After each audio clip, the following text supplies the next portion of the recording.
Good morning, everybody. Thank you. It's like karaoke, this bit of audience participation. Delighted to welcome you to Portal for the Howard Worth annual canter through the budgets, the Chancellor's budget. Now, first of all, Dawn has asked me if you could all log on, Wi-Fi. I'm not quite sure about this sort of thing, but if you can all make sure you've got your Wi-Fi connection with your phones. More on that later, I think. So, like the breakfast we've just enjoyed, plenty for us to get our teeth into and hopefully put some meat on the bones as well. From humble beginnings, around 25 years ago, and Mr. Dickens will remember this, I saw you coming in a bit earlier, when David Hubbard decided it would be a good idea to get a few of his pals together to go and have a little chat about the budget over sandwiches and lunch. This event's gone from strength to strength. And also, in this modern age of webinars, social media, it's fantastic for me to see all you guys today turn up, face-to-face meeting, and get the value from that. And I think that's fantastic. So a big thank you from all of us at Howard Worth for turning up today. Now, what a difference a year makes.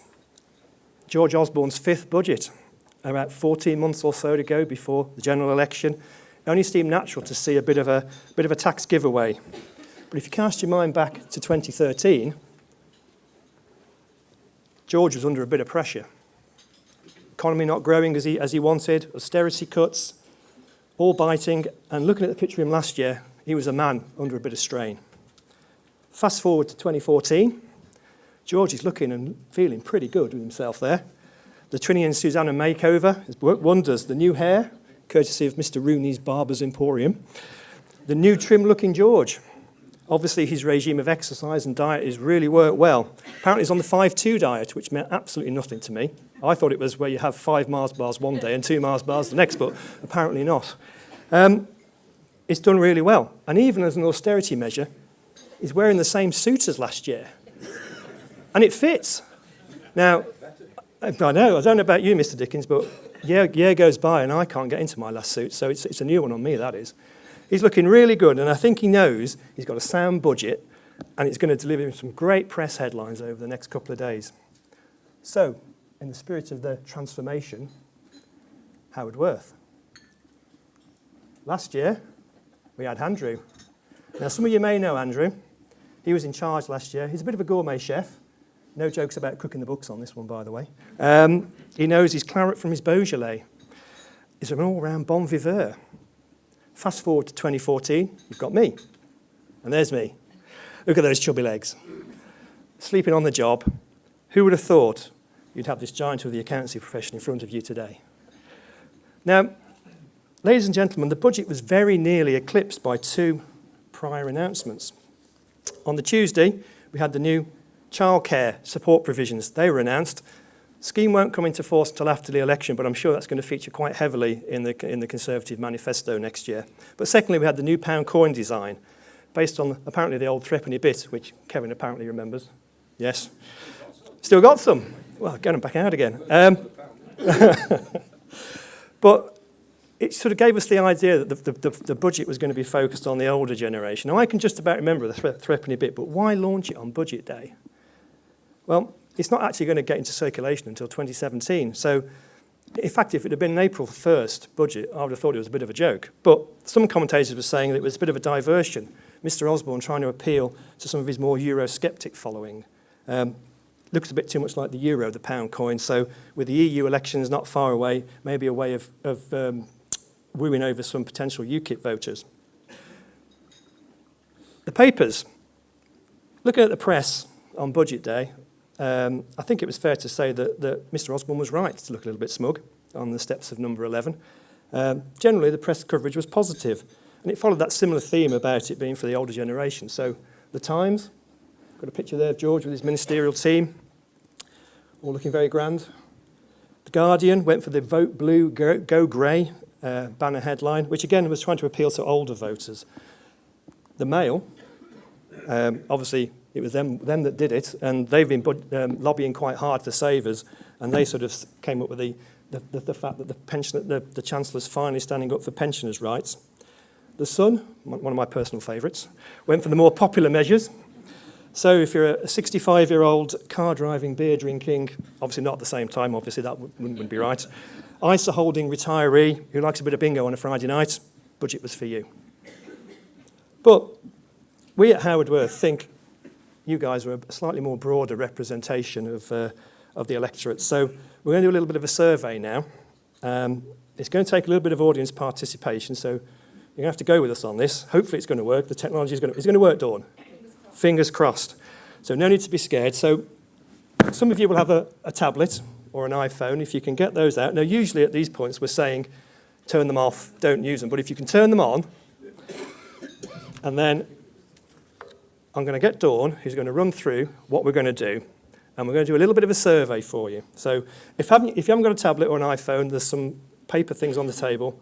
So we're going to collate those in at the end of the day, and we'll publish the results afterwards. But I'm going to hand you over to Dawn, who hopefully is going to make the technology work. Dawn. Crossed. Here it goes. Okay. So if you all have got your mobile phones at the ready. Good morning, everybody, by the way. Morning, Dawn. Morning. And if you can open up your internet browser, and I don't want you to go to a search engine, please. I need you to type this address into the internet browser. So the address is www.pollev.com/Howard Worth. Get my phone. Okay. Okay, I'll just give you a couple of seconds to do that. Has anybody connected? Has anybody got the first question on the screen? Yeah? Wonderful. Okay, does anybody need the address still? Okay. So you should see this now on your mobile device. This is our first question, and it's about the economy. So, the question is, do you believe that economic growth is A, sustainable and will continue to strengthen, B, improving but still fragile, C, bit of a blip, with growth like to slow but not go back into recession, and D, definitely not sustainable and the likelihood of further recession quite high? So if you can all vote, you can only vote once. Okay, and you can see live on the screen now what's happening. Obviously, your votes are going into the system, and we should have a result shortly. It's great, isn't it? Fabulous, this. Blimey. Well, I think that's pretty conclusive that you chaps... Oh, no, we've got someone C. Go on, somebody go for D. You know you want to. You really do. Pretty conclusive there, Dawn, don't you think? Yeah. Now, I think, talking to the Chancellor's speech, it was more A was where he was thinking of it coming from. So it's actually quite interesting to hear that you chaps, with the coalface, so to speak, are still thinking we're not quite out of it yet, are we? It's still difficult out there. And that's the sort of general impression I'm getting from my clients who I'm talking to. So I think that pretty much shows, yeah? Yeah, okay. Thank you for your vote. On to the next question. Now, next question is about George himself, bless him. Do you think George delivered a budget for a resilient economy, a budget that won't change the fund... Blimey. Oh. Kevin. Always first. We need some more votes, please. Hey, a budget that won't change the fundamentals of our economy, a budget that will encourage the older generation to squander their pension rights. Don't know where that one came from. And a budget that will encourage investment from overseas. So if you can vote, if you haven't done, I better vote myself. Ooh. Oh, well, that must be me then. Again, George Osborne was saying his strapline was the first one. So again, it seems as though you chaps in the audience today, for all the press headlines that we've seen, all the commentators on the television over the weekends and such like, you don't actually think it's going to change us that much, which is quite surprising, really. Good one? Yeah. Do you want to do the next one, Dawn? Okay. Same again, so the question should have changed now on your mobile device. Oh, yeah. So last question, so you can all relax after this.